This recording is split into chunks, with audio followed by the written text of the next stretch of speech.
We've all watched that scene on a TV show where someone is out on the ledge of a building because they're in crisis and someone comes to talk them off the ledge.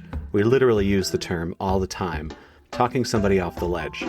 Today, we wanted to go past the TV tropes and talk to a real crisis negotiator who talks to real people, and it is nothing like the TV shows.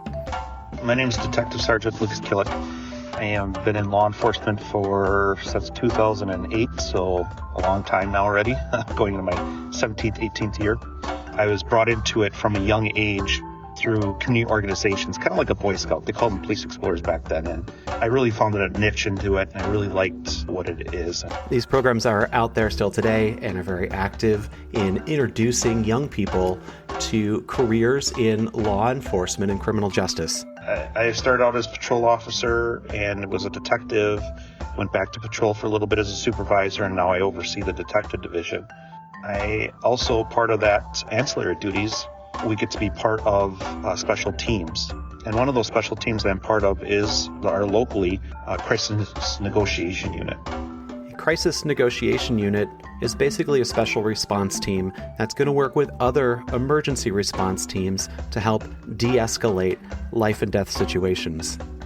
And so as part of that Crisis Negotiation Unit, I attended the FBI's basic course of negotiations with critical incidences. The FBI, for over 50 years, has had a Crisis Negotiation Unit that helps train folks all over the country.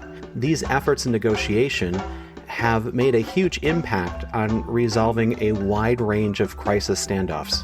Detective Sergeant Killick also sits on the board of the Wisconsin Crisis Negotiators Association. I sit on the statewide board of negotiators, on the executive board actually, as a statewide training group that brings training to us here in the state of Wisconsin, to all negotiators, whether it's law enforcement or corrections or dispatch. It's more than just us. But on top of that too, I attend the National Association meetings as well. So I've been able to travel across the states to talk about negotiations as a whole, how we can improve as an industry to really help people in crisis. Helping people in crisis through listening on today's episode of I'm Listening. Stay with us.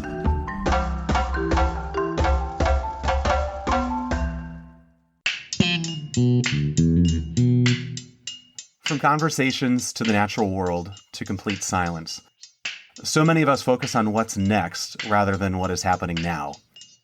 I'm Listening is a podcast that dissects the importance of listening. This is I'm Listening, a podcast simply about the skill of listening. When I hear the word negotiation, it could mean so many things. And as you're describing just different aspects and different areas that negotiation is used, what are you talking about when you say negotiation? Because I've negotiated in buying a car. I negotiate with my 6-year-old on a daily basis. When you're looking at crisis negotiation or just negotiation in Which your world, could be with the 6-year-old over about? vegetables, depending on their perspective. No, I'm taking notes as well. Well, Brent, I think you said it well in the beginning of our conversation, right? You guys are specializing in listening. And when we talk about it from our standpoint, typically, right, when a time when law enforcement gets involved or something like that, that's really high level stuff, right? We're saying somebody's in a crisis, whether that can be, a mental health type of crisis or some sort of substance abuse crisis or something like that. It's very high level, right? Very high emotions, very high threat potential or lethality potential there. And so we're really just talking and listening. I'll go with listening being the key to that and seeing what brought that person to that point. Why are we here today? What was the root cause that brought us here? To figure out how we can move forward. How can we come to that peaceful resolution? And that negotiation looks like something as simple as just talking or just listening. And it comes down after several hours, but it is truly those two key things. Talk about high stakes environments. high threat potential, high risk involved. Is your first step then like de-escalation? And maybe there's a different way to approach every single situation, but it's like, wait a minute, I'm coming into this situation. I know from being like a wilderness first responder, like I'm not entering a scene unless the scene is safe. I don't want to put myself in harm's way. What are you doing when you first enter into that negotiation? Really, when we first get there, it's learning about, again, how we got to that, where we're at, right? Learning more about the person. When we think of those initial responders, right, those first initial law enforcement officers or family members that are there initially before we get there, those first responders, shall you, they're gathering that information for us. They're gathering who this person is. Let's learn about their history. Let's learn about the family dynamic. Let's learn about their background. And then we get there and we take that information and we try to find what's called a hook. A hook in a layman's terms is a way to figure out someone to talk to me as a negotiator. I think a big Midwestern thing is we always have to have the last word. For example, you might say, hey, Drew, it was nice to meet you today. Hey, Lucas, it was nice to meet you too. Hey, thanks for coming here, right? We always have to have a follow-up word with everything, right? We just can't let it go. We can't have that awkward silence. And you have to. You have to have an awkward silence, and you have to have what I call effective pauses. Those effective pauses to listen to what the person is saying to us. If we can get them to talk to us, that's our first key. But once we're there, getting that person to talk to us and just listen to it, that is one of the biggest challenges in itself. People tend to get to that crisis stage because they haven't been listened to, right? Somebody's always got something to give, right? And when new law enforcement officers get on the world, it's very interrogative skills or very, why did you do this? Why did you do it that way? So on and so forth. This is just sitting back and saying, hey, I'm listening to you. Tell me what's going on. And then picking up little things, that we'll hear in their conversation to hone in on, to hook, to keep that conversation going, to keep them intrigued, to sound that we are listening to them and that we care what's going on. We actually had an entire episode about this, and it's feeling heard. And that's what you just touched on, that there are these stages of feeling heard. And unfortunately, one of the last stages of not feeling heard is violence, riots, creating a crisis. Hey, you know what? Now I know how I'm going to be heard. If I go to the extreme, I will be heard. And you just talked about that. So perhaps in this entire scenario, as you're approaching it, you get some of these details of learning what the person's name is, maybe, or what brought us to this point right now.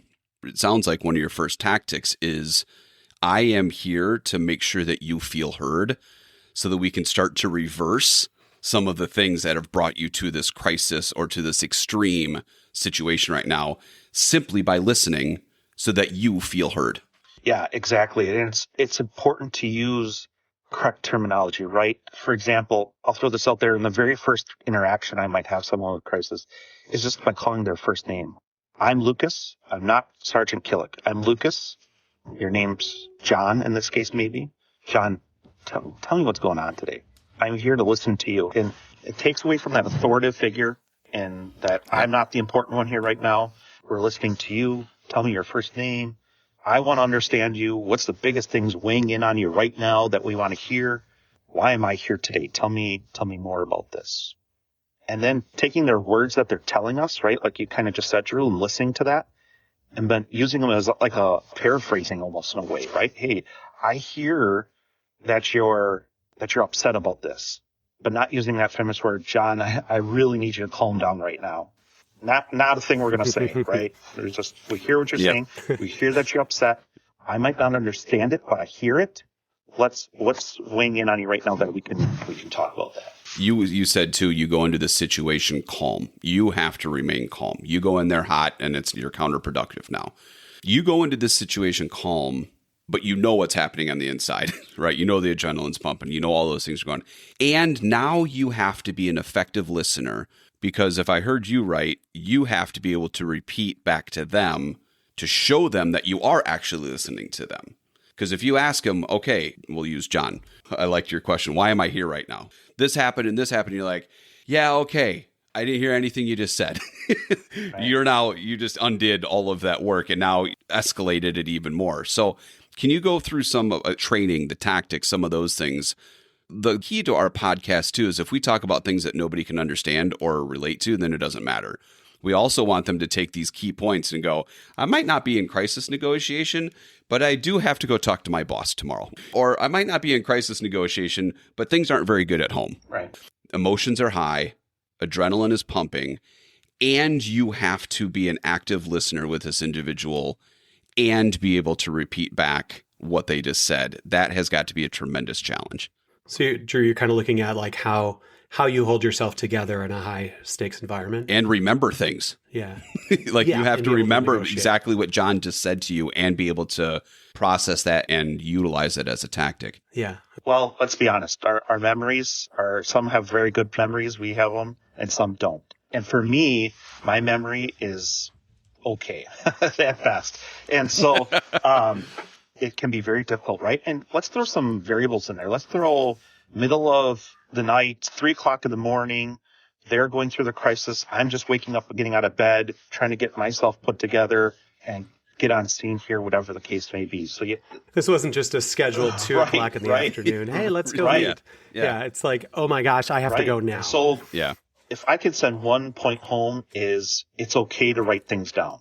It's okay to document and be like, John just mentioned, he talked about his son, Joe. So I'm going to take my piece of paper here, and I'll write down Joe, right? And put a star next to it. Because now I remember Joe. I don't have to write the whole sentence, but I can remember Joe is that kid's name. So when I go back into it 10 minutes later and say, hey, you were talking about Joe. Tell me more about Joe and how he means to you.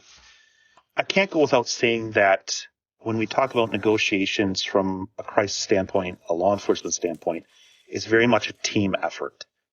On my team here locally, we have 10 of us. All of us do different parts of the job. And I can't go without saying that there's always a number 2 next to you as a negotiator. They call them coaches in the training side. And they're the ones that truly are just listening. They're not saying anything. They're getting information from our information gatherers out on the road or doing intel. And then they compile everything that they're hearing on the other end from the telephone conversation, and they're writing notes down. And then they pass you notes as a negotiator and say, hey, why don't you try this once? Why don't you try this angle once? So they're getting information. Interesting. And you as the primary negotiator are literally just listening to the conversation with you and the person in crisis. And then your coach, is taking out stuff out of there that might help you with your hooks. Or maybe they're gathering intel, like in extreme situations, hostages, that they can give to our tactical team members for safety reasons. It's a team effort. But for me, if I'm the primary negotiator, it's writing stuff down. And so if you are going into an employer setting or a manager setting, whatever the case may be, it's taking maybe the 3 most important things, right, that I can remember and be like, those are my key points to talk in. And then if the boss says something to me that says, hey, a word, I might say, okay, you just mentioned this, or we just talked about this. Let's go back to that. And so that is that paraphrasing that I mentioned earlier with taking stuff. And when you take words that maybe your boss has said in an employment setting or in a crisis situation where someone is talking to you, and you took that word that they just used, that giving them confidence that you're listening, that's a win. Yeah, when I see someone who's listening to me and listening and taking notes, I'm like, that's a signal to me like, oh, they're actually paying attention. They want to try and remember this. You mentioned having that coach and then also having that information coming in from the outside to help with your negotiation. Talk to me a little bit about just developing rapport or developing trust when it comes to that. Because I could, being on the side of John, say, okay, am I being persuaded into something? Am I being manipulated into something? What is going on? What do you do to help, I don't know, just be there with them and build that trust to get them to where they need to be? Yeah, I think it's really gaining rapport with them is the key, right? I'm not going to go into things that I want right away. That is not something that we're going to win. But we're going to take what I might call as a benchmark, right? Or a benchmarker to success. So, for example, we're going, we're several minutes or maybe hours into the conversation, and I'm having great dialogue with the person, and they're getting that good rapport. We're talking back and forth, or we're talking about what's going on.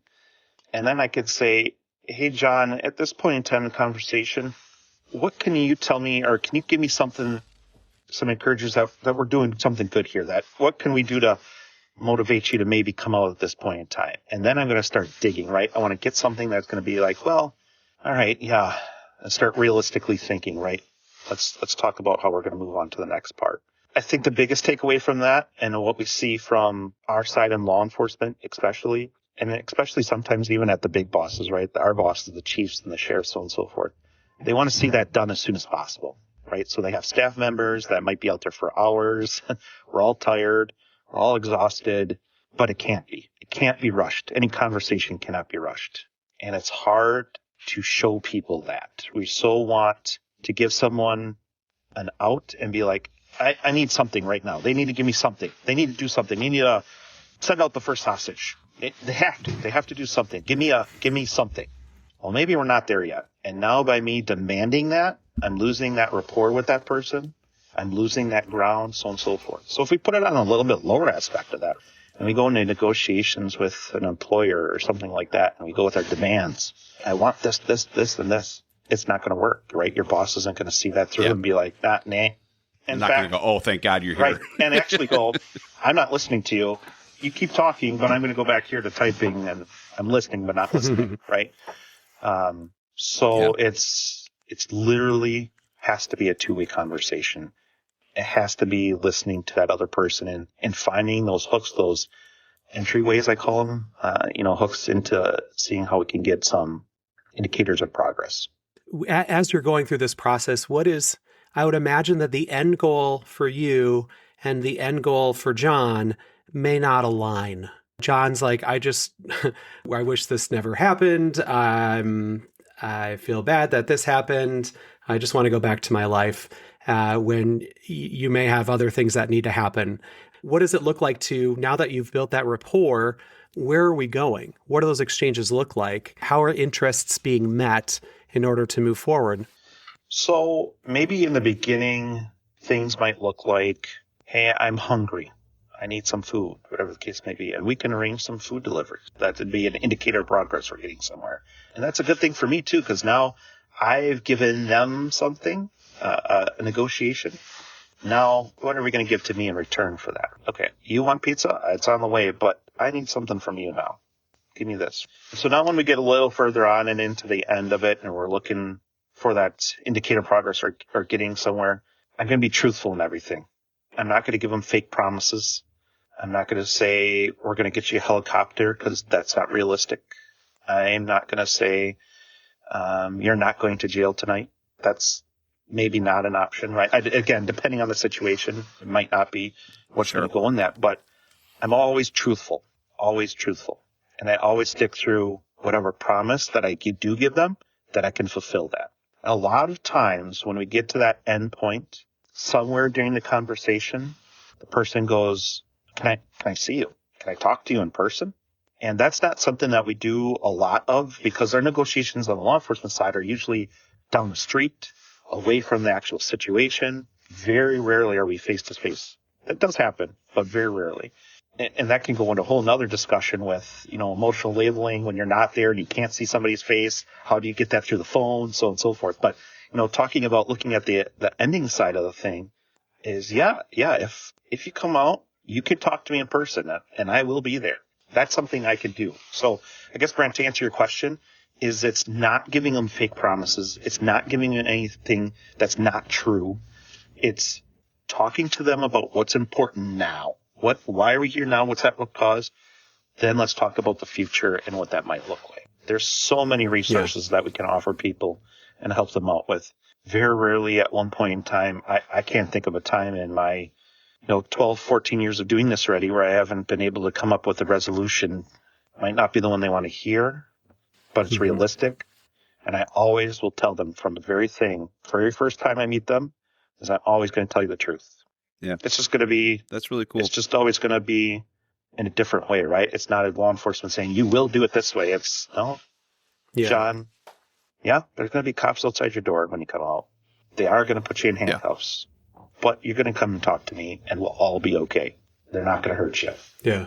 That hits on a couple of, Brent and I were going down the path of like the technicalities of this. And one of our questions was, are you a moderator? Are you one side of the equation and they're the other side of the equation?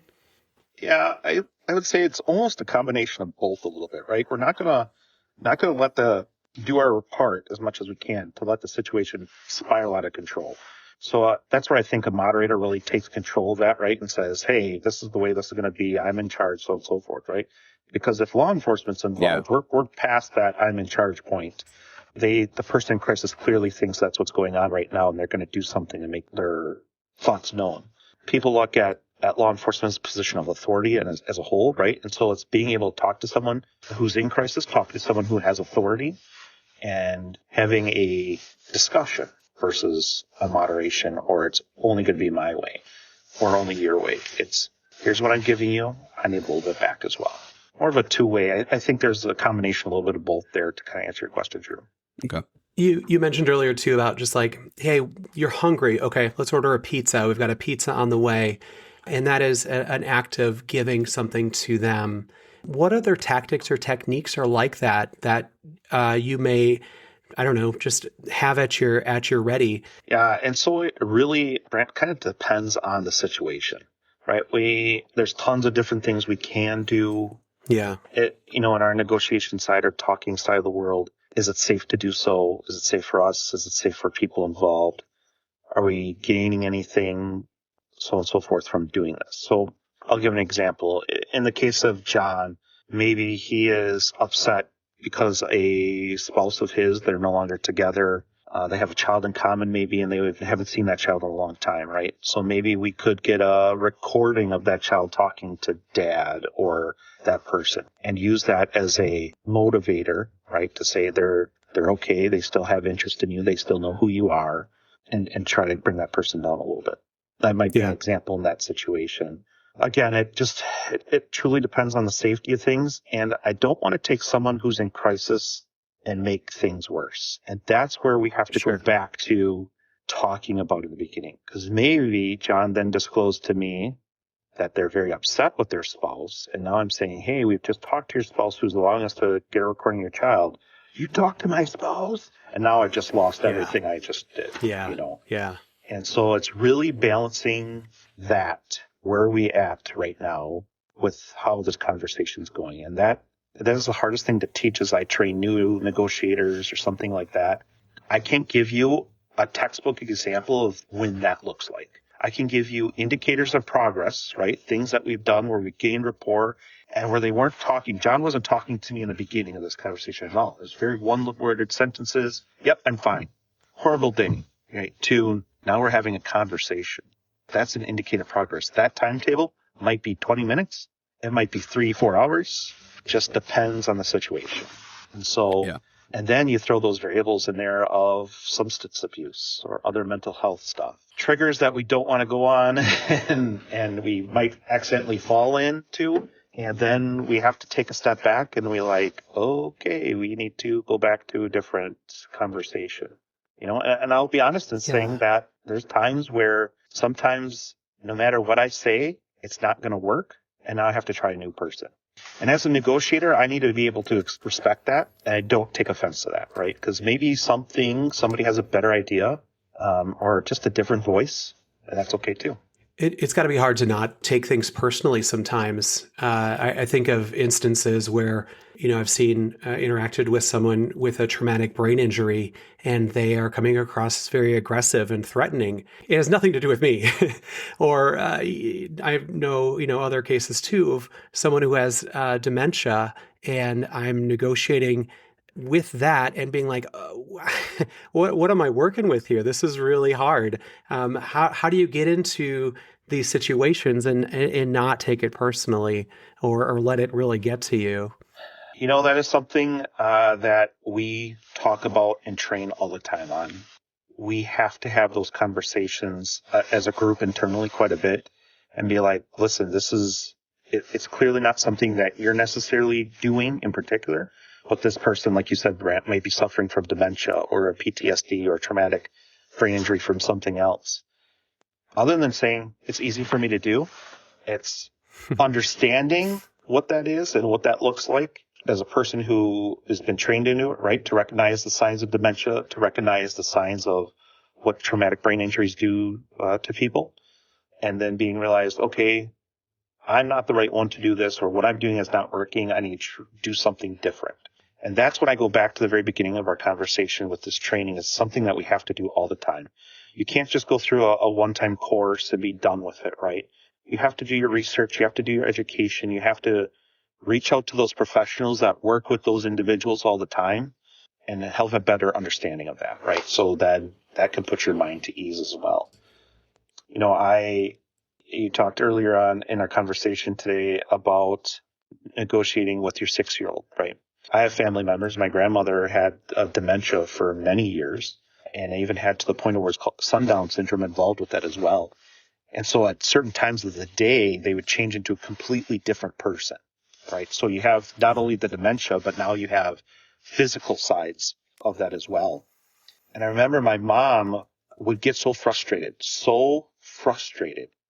because she couldn't figure out, because my grandmother also had a stroke many years prior to that, so had speech disabilities. And so they both would be frustrated. They couldn't talk. They couldn't understand each other. And my mom would get so frustrated and walk out, and then my grandmother would be frustrated. As I grew older, my mom would say, you know, Lucas, can you just talk to her? You do so much better with it. I don't know how you do it, but you do so much better with it, right?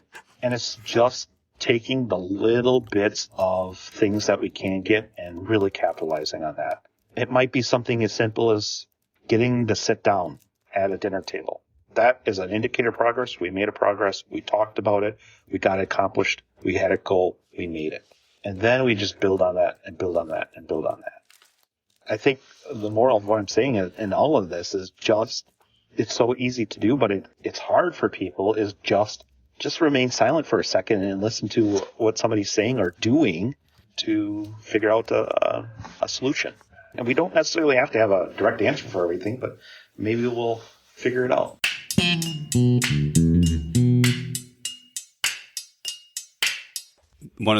We were researching this, one of the articles that we came across was 50 years of FBI crisis negotiation. And they've kind of landed on 2024 was the 50-year mark from 1974 to 2024. There's this article that came up that an individual had written. And as we were reading through it, there's a whole paragraph in here of active listening skills. And I'll just read this real quick, and then I'd love to hear your response to this, because 1990 wasn't that long ago. Later in 1990, based on this realization, active listening skills, we implemented a major change in the FBI then hostage negotiation program, now crisis negotiation program, to focus on active listening skills, copied from the mental health counseling field pioneered by American psychologists, et cetera, et cetera. So halfway through, this crisis or hostage negotiation FBI program, they're like, actually listening plays a key role in all of this. And that's been that way in the training at the highest level for 30 years. You didn't start when active listening was not a part of it, but how has active listening or the skill of listening in training, because I think you mentioned that you do several levels, you do national, part of national training. Did they just start there? Or is it like, do they just fold listening in? And how has that evolved even in your time of 15 years or so of being a part of negotiation? Right. Active listening skills has been part of my entire time with it. However, let's talk about the history of negotiations as a whole, right? We could talk about one of the very first things that a lot of people think of is that Waco, Texas incident, right? Where the Branch Davidians and FBI and ATF were involved and lots of lives were lost. And the negotiator there was trying to actively listen and was making progress. And then some things happened and stuff happened through there, right? And I have some good contacts with colleagues in FBI that, we talk quite a bit as a national unit of things that we can always do, right? And it's really cool for them to be at the table with all of us. They don't think of themselves as a higher power or the all be all know all. They're really at the table with us at the national meetings and stuff like that to say, okay, how can we as a group, as negotiators all across the country, be better? What have we learned from the stuff in the past to be better. And so if I were to put it into perspective a little bit more, I go from when I first became a patrol officer to very interrogative questioning, right? So not really actively listening, but really just trying to get to the elements of a crime so I can make my arrest and go on to my next call. Or elements of a crime not met, don't make an arrest, go on to my next call. Now let's throw those active listening skills in there. And a cool term, people can write this down if you want to remember active listening skills. It's called MORE PIES. That's the acronym for active listening skills. So you got M for minimal encouragers, O for those open-ended questions, R for reflecting or mirroring, E is emotional labeling, P is paraphrasing, I is those I messages. I see you are there, or I feel you this way, right? Effective pauses, my favorite one, that awkward silence. And then summarizing. So MORE PIES is the acronym for the active listening skills. And you throw that in there, right? And just going, I say effective pause is my favorite one. Probably open-ended questioning is either my favorite or close second. Open-ended questions. How much better does it sound to you when I say, hey, Brent, or hey, Drew, I'm sorry this happened with you today. I'm sorry that you're a victim of theft, whatever the case may be. Tell me how it happened. Versus me coming up to you and saying, hey, Drew, hey, Brent, see you got theft. Did you leave it in the locker again unsecured? Or did you not lock your vehicle? Yeah. So on and so forth, right? So if I can approach you, we've talked about how you have to lock your car, right? You moron, right? Exactly. And so instead of coming to you with that and saying, now, hey, that sucks. I'm sorry this happened to you. How did it happen? Tell me more about this, right? That simple open-ended questioning, that active listening starts right there. It's more welcoming. It's more engaging. And guess what? I'm probably going to get a better answer that I'm looking for as an investigator. Because now I can find things in your story that might help me out with better identifying something. So, for example, hey, I had something stolen from my vehicle. All right, tell me about that. Where did you park your vehicle? What time of day, so on and so forth. So I just came back from dinner. I parked my vehicle in the parking lot, approximately 8:15. It's over there across from the Domino's restaurant. Okay. So now I know, just on that information, Domino's has surveillance cameras.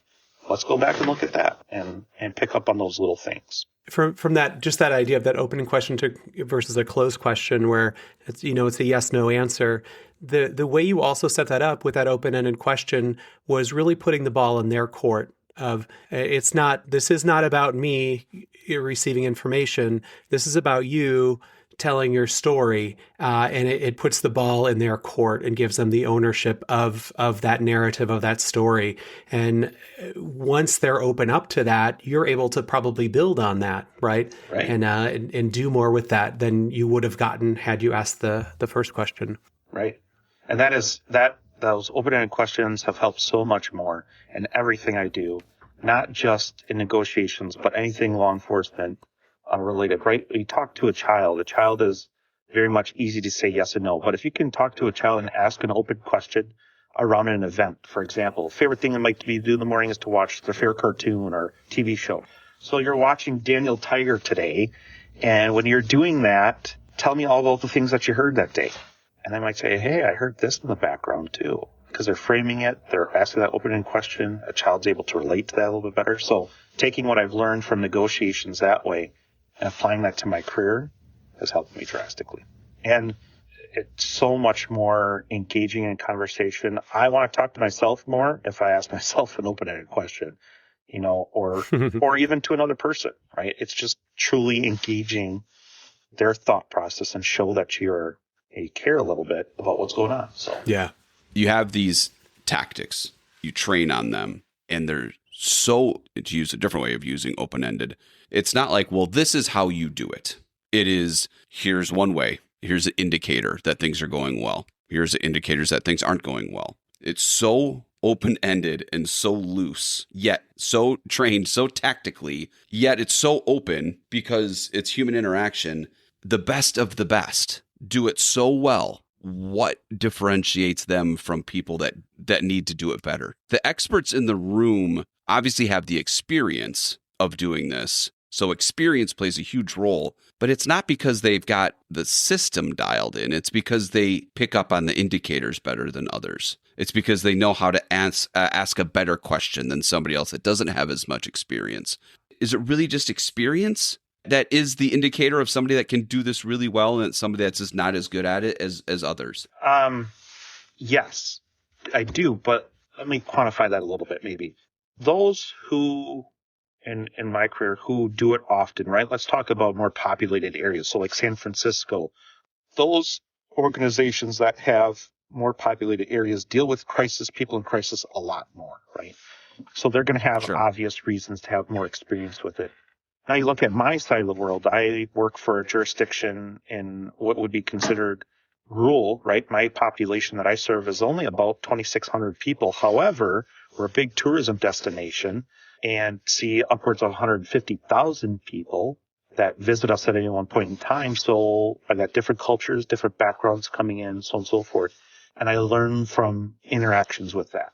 So to kind of answer your question, I think to take a new person off the street, a new law enforcement officer with so many years of experience, hasn't had a lot of interactions, so on and so forth, I think you're going to have a higher challenge in negotiations. But someone who has been doing this for a long time, such as California Highway Patrol or someone who's in a more populated area who does it more often, will be better, just naturally. However, I don't think that's always the case, right? Let's talk about those people that work in customer service. Constant conflict resolution. Somebody's not happy about their meal or happy about their stay in a hotel or something like that. You can gain experience with talking with people and just be as successful as someone who has many years of experience. When you talk about experience, yes, that is a big contributing factor to it. But I think a big portion of it is being able to check yourself at the door as well. And that's why we're recruiting you, Drew. Based on your experience of listening, we think you'd be good at this. I'm all in. Customer service all the way. I love customer service. You do not love customer service. But the people that are good at it, what do? They ask you open-ended questions. Yeah. They tell you that they're here for you and they want to hear your side. They're going to repeat things back to you that you said. So they get like, you're right. So it doesn't have to just go crisis negotiation, or nothing. It can be all these varying levels of it that build that skill set. And like you said, you got to want to do it. You got to want to put the energy and effort into training and getting better at it and getting those results too. With that years of experience that you've had, what is one tool from your toolbox that you're like, hey, if more people just did this or tried this, oh my gosh, things would be so much better. What advice would you give from the negotiating world to others? Well, that's a good question. I talked a lot today about, tips, so on and so forth. And I think in any conversation, end it with dignity. In my case, even if the situation ends with somebody in custody or transport or any other intervention, how that person is treated matters. Respect, dignity can help in the end. So, listen to that person, slow it down, validate their feelings, offer choices, really help them out.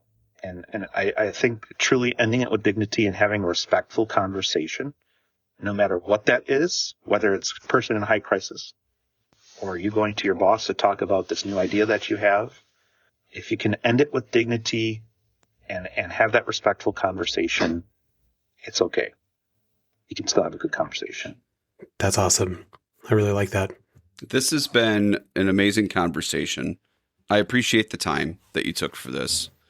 And the fact that you think of I'm going to do it, Brant. I told you said we're not going to do it. You got it. But I got to do it. Because Brant and I were talking about negotiation. All we did was let's discuss movies from the 80s. Oh, yeah. And it's just like they put it together a 2-hour movie blockbuster about negotiation, right? And you can list them all up.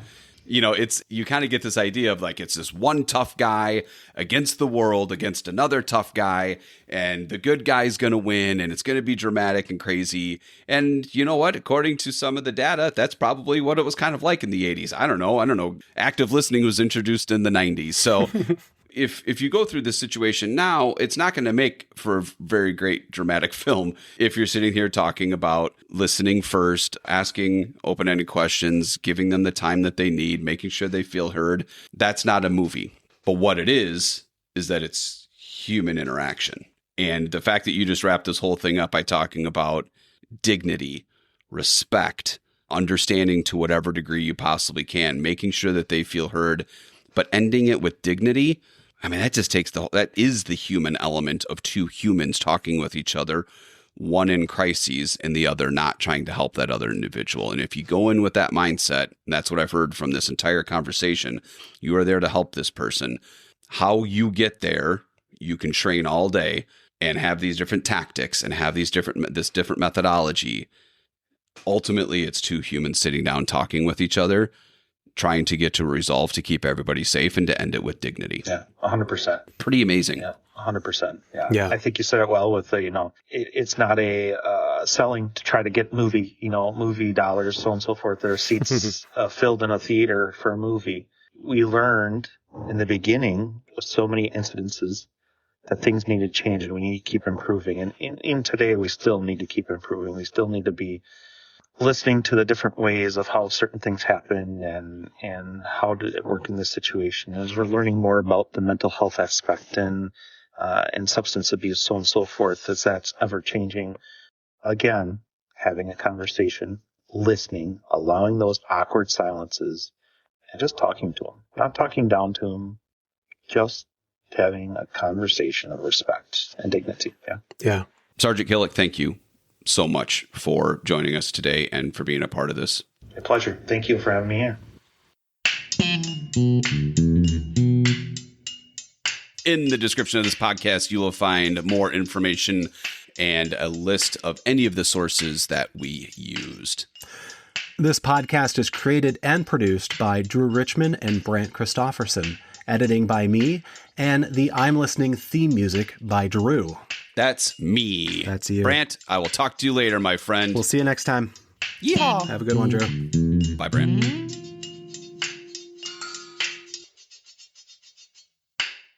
Now, we need to do a little YouTube thing. Oh, yeah. Hello, YouTubes.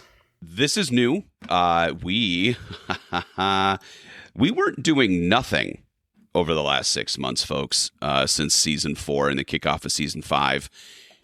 We were working on the tubes, your tubes. Is that how it is? It's My tubes? on the YouTube.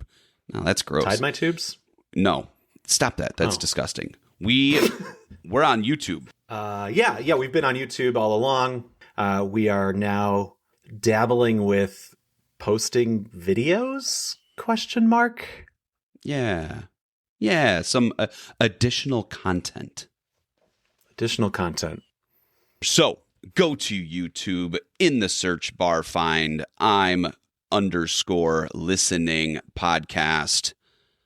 Find it with our logo and make sure you click on it and subscribe. We would love to get subscribers.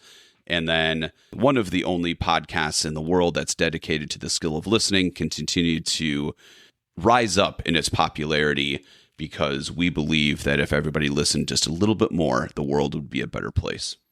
Find us, I'm_listening podcast. Click on it and subscribe.